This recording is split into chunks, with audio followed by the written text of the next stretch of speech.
السلام عليكم ورحمة الله. سنadihii 1967 ilaa 1972 oo xilligaasi uu socday dagaalkii Vietnam ayaa wuxuu Mareykanku isku dayay qaab cusub oo isiri waxaad ku weeqi kartaa awoodii ciidamada waqooyiga Vietnam oo markaas rabay inay qabsadaan koonfurta wadankaas oo dawladii halkaasi ka dhisnayd uu Mareykanku taageerayay. ciidamada waqooyiga ayaa waxay adeegsan jireen wadooyin dhexmara buuro iyo kaymo jiq ah taasoo Mareykanku ku adkaysay in daqooymihii uu ka fulinayay ay waxyeelo badan u geysato. Mareykanka ayaa wuxuu dagaalkaas ku duqeeyay bombooyin kor u dhaafayay 7 milyan oo tan taasoo 3 jibaar ka badan bombooyinkii uu adeegsaday Mareykanku dagaalkii labaad ee adduunka. waxaasoo dhan wuxuu wadan lahaa inuu burburiyo wadooyinkii iyo sahaydii u imaanaysay ciidamada koonfurta ka dagaalamayay. haddaba Mareykanka ayaa waxa ku soo dhacday fikrad kale oo ah inuu jiro qaab kale oo loo carqaladeyn karo isu socodka ciidamadii waqooyiga. oo xilliyada roobabku ka da'aan kaymaha wadankaas ayaa wadooyinku dhiiqo noqotaa oo ay ku adkaataa isu socodka gaadiidka iyo sahayda. waxa uu Mareykanku markaa isku dayay qaab uu u dheeraysiin lahaa xilli roobaadka aagaasi ka da'ayay. saynisyahanno tijaabooyin sameeyay sanadii 1946 ayaa waxay sheegeen in markii kiimiko la dhaho silver iodide diyaaraduhu ay ku yaaciyaan daruuraha ay keeni karto inuu roob ka dhasho halkaas. daruuraha ayaa waxay ka samaysan yihiin uumo biyood oo markay kor aadaan isu bedela dhibco yaryar oo biyo ah.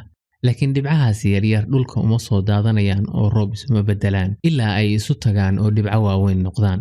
marka fikirka saynisyahanadaas ayaa waxa uu ahaa in haddii maado lagu shubo daruuraha ay fududaynayso in dhibcaha roobku awood u yeeshaan inay koraan oo weynaadaan maadaama ay ku aruurayaan maadadaas oo taasi keeni karta inay dhulka u soo daataan. marka ciidamada Mareykanka ayaa sanadii 1967 ilaa 1973 waxay sameeyeen howlgallo ay ugu magac dareen dhiiqo sameey dagaal ha sameyn. sanadahaas ayaa marka oo xilli roobaadku yimaado maalin walba 5 diyaaradood ay xamuul silver iodide ah ku shubi jireen daruuraha wadankaas si uu roob tiro badan u yimaado oo wadooyinka ay isticmaalayaan ciidamada waqooyigu u xirmaan ama ay adkaato in la isu socdo. falanqeeyaal Mareykan ayaa waxay ku andacoodeen in hawlgalkaasi uu keenay in xilli roobaadkii wadankaasi uu bil dheeraad ah sii socdo. waxa kale oo jiray barnaamij kale oo aan dagaalka xiriir la lahayn oo Mareykanku isku dayay inuu kaga hortago duufaanada oo waxay filayeen in markii silver iodide lagu shubo duufaanada ay awoodoodu yaraanayso intaysan cariga Mareykanka soo gaarin. laakiin tijaabooyin badan oo ay sameeyeen ayaa wax natiijo ah ay ka gaari waayeen. tan iyo waagaas wixii ka dambeeyay dalal badan oo caalamka ka mid ah ayaa isku dayay inay roobabka kordhiyaan iyagoo adeegsanaya tekniikan loo yaqaano cloud seeding.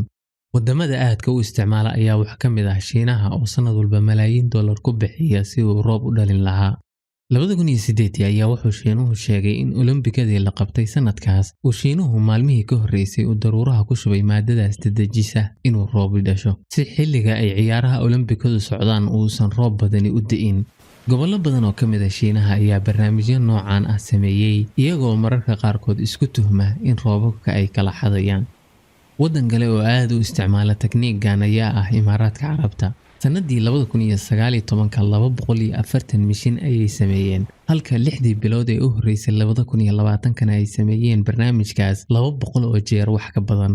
ciidii dhaweyd ayaa dhowr maalmood roobab fara badan ka da'een meelo badan oo ka mid ah Imaaraadka iyadoo hay'adda saadaasha hawada ee Imaaraadku sheegtay in hawlahan ay daruuraha ku shubaan silver iodide ay keeneen inuu sare u kaco roobabkii ay heli jireen gobolada Imaaraadka sanad walba.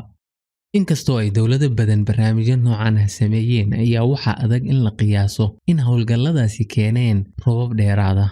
cilmi-baarayaasha qaarkood ayaa qiyaasay in kororka roobabka lagu arkay markii hawlgalladaas la sameeyo ay tahay 10% ilaa 15%, halka kuwa kalena leeyihiin wali ma muuqdo raad weyn oo ay sameeyeen barnaamijyadan.